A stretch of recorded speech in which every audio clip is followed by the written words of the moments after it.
Hello, everyone, and welcome to today's episode of our podcast.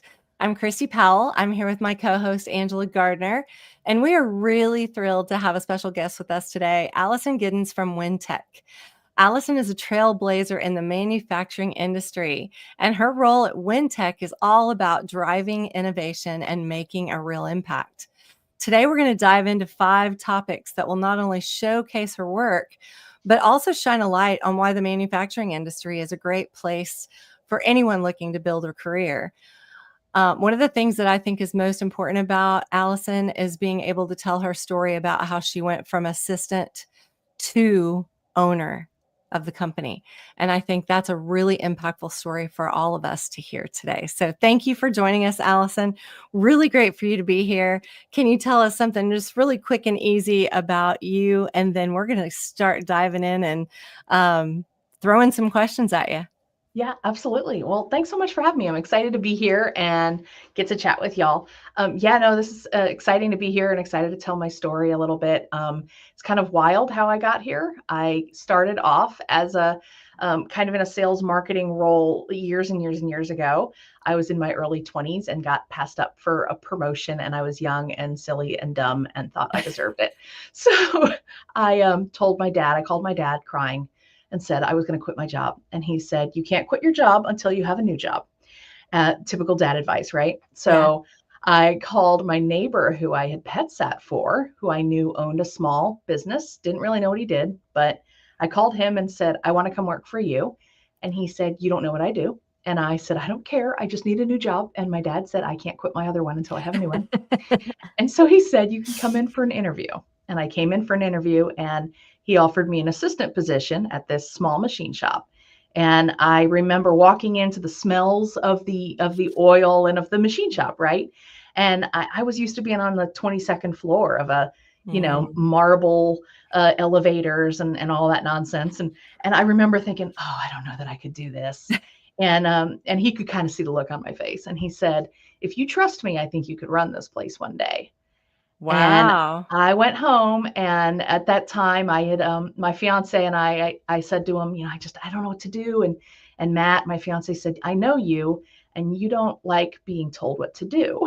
So the priority here might be to be your own boss one day. So next thing you know, 18 years later, here I am. Building her future.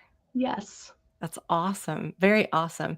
All right. So thank you for sharing that. What a great story about, I feel like when we're young, we should really go with our gut. Yeah. Right? Yes. And sometimes we just don't have people in our life like your dad and your neighbor to engage that gut into the next step. So what a great story. Thank you so much for sharing that. And wow, what confidence too. Just knowing I want to be an owner someday. Looking back on it, I'm like, God, was I dumb? Was I brave or stupid? I don't really know. I'm glad I did it, but I don't know. I guess I think when we're younger, we're not biased. No. We haven't seen enough, right? You're right. We find reasons we find reasons to not take risks the more that we know. Yes. Yeah. That's a good point. Yeah. That's a good point. But that's awesome. All right. So let's dive into some manufacturing questions. You are the first interviewee in manufacturing that we've had. So excited about that because for some reason it's really hard to get manufacturing ladies on our podcast. Yeah. We all build stuff. It's the same thing. I know it is the same thing. So we're excited about that. And of course, 84 Lumber has manufacturing facilities. So I love it. I love it. I love to see the trusses being built and the doors being built. I just love that. So the manufacturing industry often gets pegged as a male populated industry as well as construction. But your career proves that you are changing things, and so are other women in the industry. So what drew you to this industry? You told us a little bit about that. And how do you see it opening up for people with other backgrounds? I think once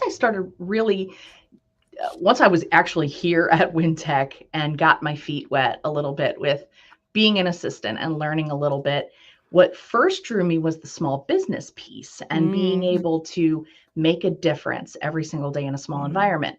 And then I started realizing that every single thing you touch is made, unless it comes out of the ground or unless you yourself have it on your body, somebody has made it. So whether it's constructed, whether it's manufactured, that to me was impactful. So nice. I think that as time goes on and every career over the past few decades, you can look at all these different careers that have ebbed and flowed, you know, the .com era, real estate, influencers, you know, you look at all these different things, right? But what has stayed and true and steady are people that make things. You're always going to need that. Yes. And I really think that that is something that like people like Women Talk Construction, people like Women in Manufacturing, like groups like that are really trying to come forward and show, hey, look what really is. Look what the reality brings us and does good. And I think that's making the impact. Nice. Yeah, what a great answer. Yeah. So we first met, I didn't even look back, but it's probably been 4 years. I don't know. I think so. When I signed up to be a member or subcontractor with Women in Manufacturing, and I saw you speak on a panel. And I thought, oh my gosh, she is so cool. So cool. Agreed. And I wanted to definitely get you on here. But one of the things you talked about, and I want you to share a little bit about this because it has something to do with, you know, you building your own future, but also having help with it as well, because we all need help. But you talked a lot about allyship, you know, and that's something that we all need. And a lot of times that's stuff that's done behind doors where we don't hear the other person, you know, lifting us up or whatnot. So will you share a little bit more of details about the allyship you've experienced as you've grown to be owner? Yes. So I have really been fortunate. I have not only surrounded myself with rock star women, but I've really surrounded myself with rock star men. And nice. I think that has really spoken to the fact that I don't think that I've had any sort of inferiority or superiority complex of any sort along the way. I think that we're all having the same mission. We're in it to make parts. We're in it to, in my case, we are an aerospace and defense contractor. So we're in it to support the country and to do good around the world.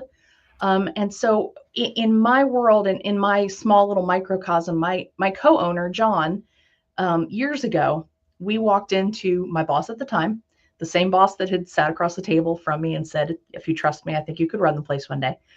We walked into his office and we were very, and this is nothing obviously that we have never said to my old boss directly to his face. We walked into his office and we were very unhappy. And we said, we want raises.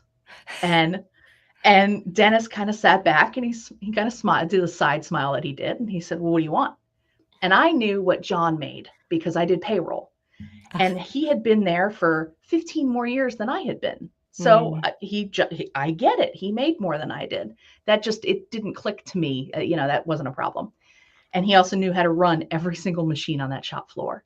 And in my head, he did a lot more. He had a lot more capacity. He had a lot more knowledge of the industry. So Dennis said, okay, fine. And he agreed to what the percentage was in the increase that John asked for both of us. And I'm thinking, okay, cool. We just got a such and such percentage increase. And I go to stand up to leave the office and John doesn't stand up. And I looked at him and I'm like, what are you doing? I'm like, get up before he changes his mind. To go. And then John says, I'm not getting up until Allison makes what I make. Yes. Wow. That's a mic drop.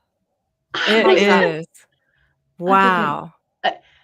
I was floored because you were taken back, weren't you? Yeah, because first off, that wasn't part of the game plan. And second, it was a significant jump. I mean, he didn't know what I made. Oh. And so there was just that hit me hard that was, it helps that John has an awesome wife.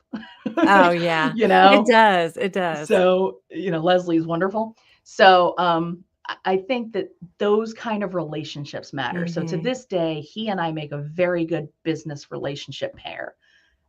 We Nice. joke that we fight well. We joke that we fight just because Yeah. we have our lanes that we stay in. We trust each other Yeah. explicitly with what we know the other one is good at.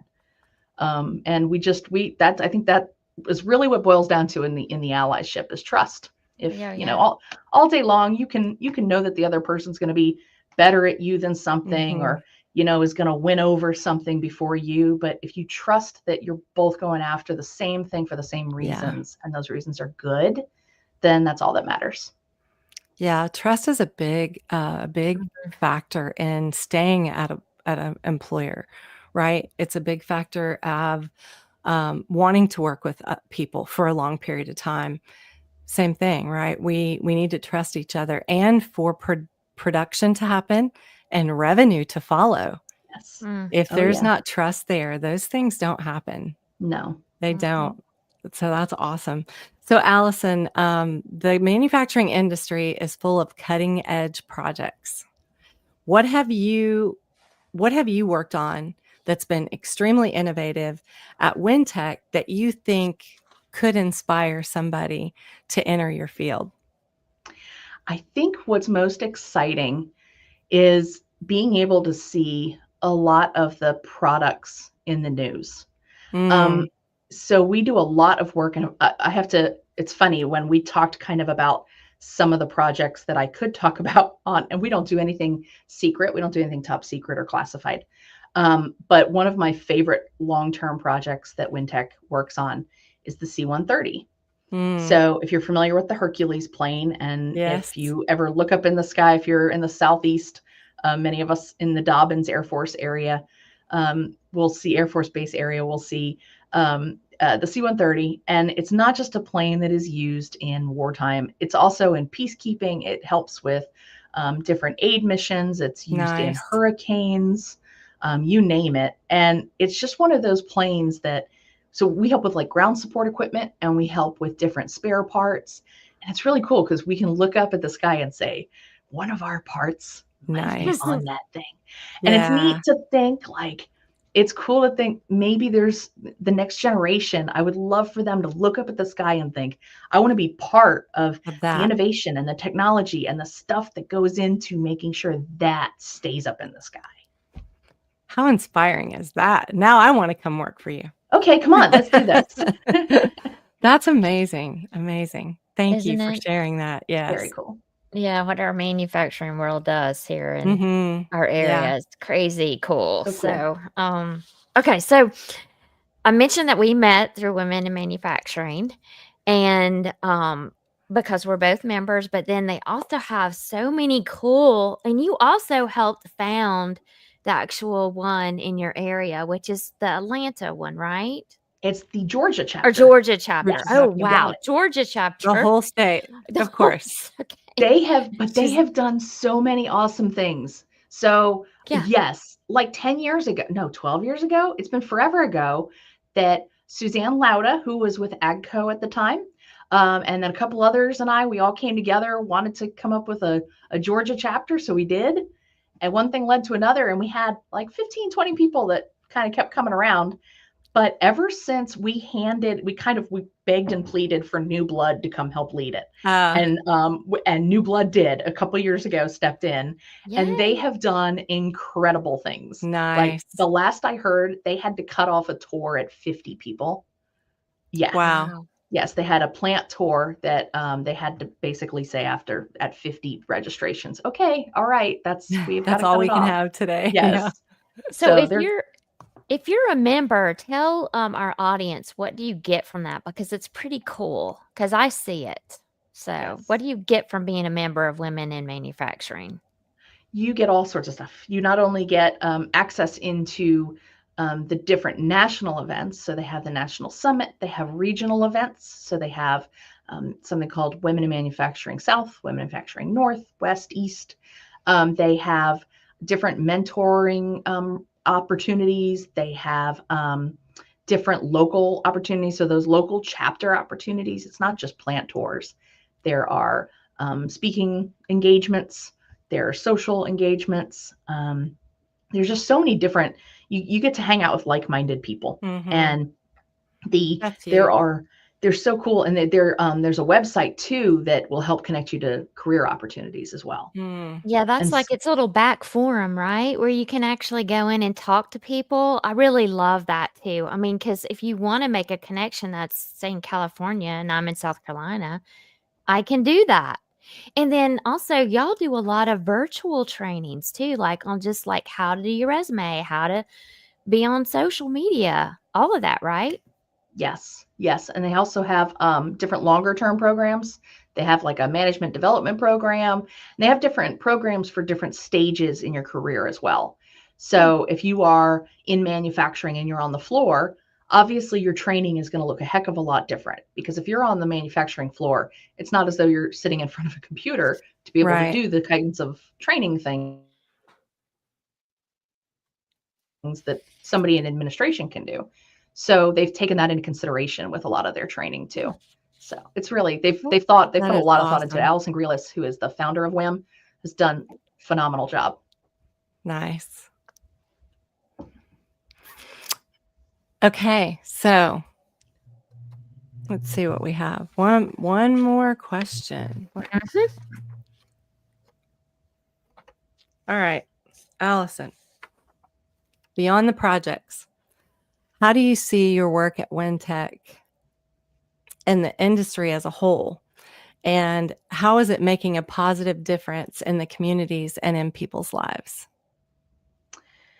It's really, I think the overall, besides the small business piece, and besides that being that almost connective tissue between really economic development, that workforce development piece of, coming out of school and, all right, now what am I going to do for the rest of my life? Or what am I going to do for the next 10 years of my life? I see WinTech really as that connective tissue. And to many industries, the aerospace defense industry, we've supported construction industry. So we do some work with different construction companies for helping with different tooling. We've done work with electronics companies. We've helped school bus companies, and there's all different types of industries, automotive. So I think ultimately there is that connective tissue piece, but it's also really cool to see some of the students that come in for tours. So we host tours, particularly in October when Manufacturing Day hits. And so we have students come in, and it's so fun to see looks on their faces. And I don't know if it's necessarily because they immediately know that they want to be in manufacturing, but I think it's because they're seeing something new that they didn't know was an option. Yeah. And that, I think, is meaningful, is to expose kids exciting. To things they didn't know were there and were options. And that's meaningful. Yeah, that's awesome. Well, you're doing a lot of meaningful things. Oh, yeah. Yeah, definitely, for sure. Do you have any advice for the next generation coming into manufacturing that you would like to share? Oh, man, that's a good one. Put me on the spot. Okay. Yeah. No, I think that's a good one. You got it. All right, I got this. I think going back to that first conversation we had, I think the advice is go with your gut. I think the advice is say yes to a lot of stuff in the beginning. Yeah. There's a great book by Dory Clark, and it talks about essentially saying no to a lot of things. And the book is awesome for somebody later in their career. Gotcha. I love the book. It's very good for somebody who kind of needs to stop saying yes to things. But I think when you're just entering into a career, you should be saying yes, and you should be taking every coffee date you can, and every, lunch meeting you possibly can. And every single time your supervisor, or heck, a peer says, hey, I need help with something, and you don't know what to do, say, yeah, sure, I'll help anyways. Right. I think that's key, is just learning as much as you can. I really do think that generalists over specialists will inherit the earth. Yeah. What great advice. Absolutely. That is really great advice. I feel like when you overthink it is when you get yourself in trouble. go with Yes. you, like you said, go with your gut. You can think yourself out of Oh anything, my gosh, yes. right? The path, what is it? What do they say? The path of indecisiveness is paved with flat squirrels. Yes. Yes, for sure. That's awesome advice. Thank you. Oh, wow, wow. Well, this has been awesome. I did go look to see if we had women in manufacturing as a resource on our website, but we don't. So we'll Okay, so make we sure need to we add add that. it. Okay. We need to make a few changes to it anyway. So we're Yeah. definitely going to add it. I thought it was on there. So if any of our listeners want to find out more about them and you don't want to, search it, you can go to our website and click on it. But as we end today's episode, I'm Angela Gardner. And I want to say a huge thank you to my friend Allison in Thank Georgia you, for being on with Allison. us. Thanks for And, having me. Now my yeah. new friend. Oh, yeah. Yeah, we definitely need to all Yay. get together. We need to go on Yes. some plant tours. That would be a Yeah. Heck lot of yeah. fun. That'd be fun. And of course, we wish you and your co-owner lots of success at Wintech. Yes. For the foreseeable future, because it's big and bright, especially in Mhm. our area with all the expansions in manufacturing.